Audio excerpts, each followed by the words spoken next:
विधानसभा निवडणुकीमुळे तुर्केवाडी आठवडी बाजार राहणार बंद। विधानसभा निवडणुकीमुळे बुधवारी दिनांक 20 नोव्हेंबर रोजी चंदगड तालुक्यातील ज्या गावांमध्ये आठवडी बाजार भरतो तो बंद ठेवण्यात येणार आहे, तरी तुर्केवाडी येथील बाजार देखील बंद राहणार असल्याचे ग्रामपंचायत प्रशासनाने जाहीर केले।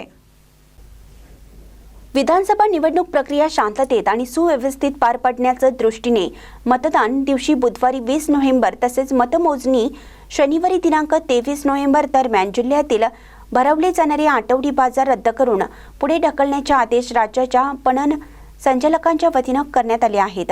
त्यानुसार बुधवारी दिनांक 20 नोव्हेंबर रोजी तुर्केवाडी येथील आठवडी बाजार बंद ठेवण्यात येत असल्याचे ग्रामपंचायत प्रशासनाने प्रसिद्धी पत्रकाद्वारे कळवले आहे। तर या बाजारासाठी येणाऱ्या पंचक्रोशीतील नागरिक व्यापाऱ्यांनी याची दखल घेण्याचे आवाहन तुर्केवाडी ग्रामपंचायत सरपंच संजना ओवळकर यांनी केले आहे। महानकरी न्यूजसाठी प्रकाश ऐनापुरी, चंदगड। ताज्या बातम्यांसाठी महानकरीला सबस्क्राइब करा आणि बेल आयकॉनला क्लिक करा।